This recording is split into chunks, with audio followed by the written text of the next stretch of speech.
My name's Martin and I tell lies. I'll clarify. This is not actually a blank piece of paper. Watch very carefully.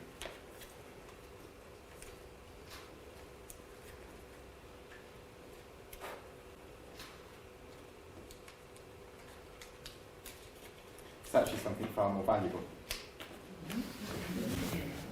And this, put that in there for later. These 3 pieces of rope are actually the same size, the same length. I'm not stringing you along. I know it's been a long day. But they're actually the same size, so I'll prove it to you.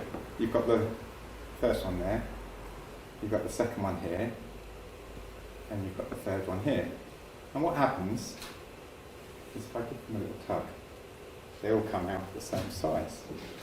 So you end up with 3 bits of rope that are with different sizes, so these 2 are the same, these 3 are the same size. It is of course an illusion, and you've actually got the short one, the long one, and the medium sized one there.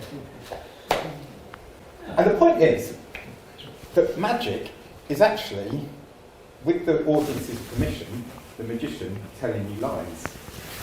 And yet most people enjoy magic. And I'm not actually a magician, I'm actually a storyteller. And what I want you to think about is the idea that a lot of the stories, in fact most of the stories that you know, are not actually true. Think of the fairy tales that you grew up with as a child.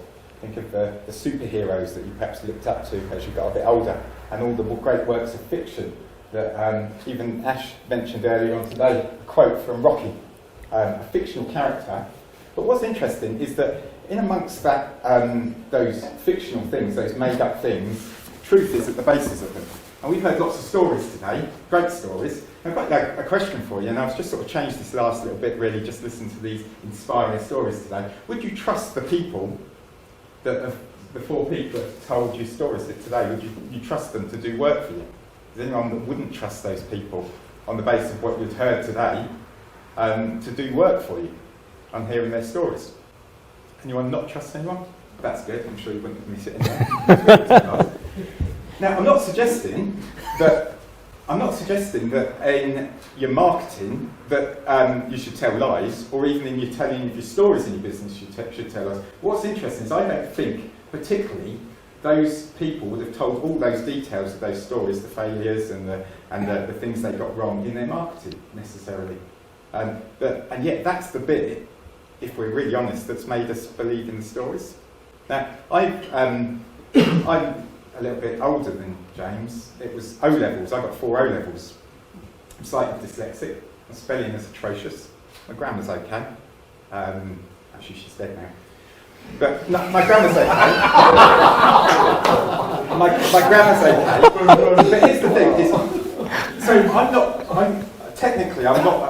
what you would call an expert writer. But here's the thing: people have paid me over the last decade and a half. They've paid me to write millions and millions of words for them, and it's because and if you like, it's because of the story behind it, rather than the fact of I stand up and I say I'm a published author and these things.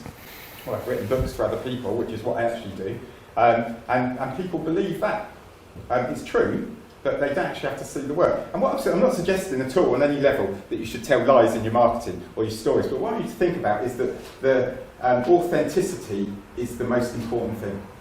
And because there's a lot of things out there, and it's the depth of the truth in it is what you really need to get behind. And so I would encourage you to be very honest in your marketing and show those weaknesses as well.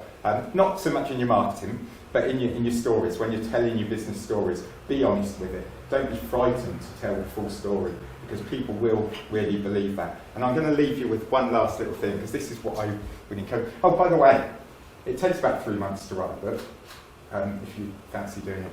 I'm not allowed to pitch, but it's just interesting to say that. If you can keep your concentration that long, we can have a chat later. I'm sure there's a story in there. But anyway, this is what I do. Say I was going up to James, for example, and saying, "Here, James, I just heard your great talk," and I'm not pitching. No, I'm just Perhaps you've got a story and you say, "Well, I can't write, Martin. you told you, that's the thing. And so it'd come up to me and say, well, perhaps you've got a blank page to start with. So we'd have a conversation, we'd talk about all the true things and the depth of things in there, and we'd have a conversation, and we might perhaps come up with some words to put on those pages.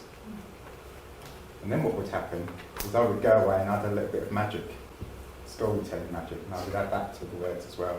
And we'd end up then with some colour to make those really impressive words that could sell James's story. So there you go, that's the power of storytelling. Make sure it's the depth of the truth that comes out in your stories. Thank you very much.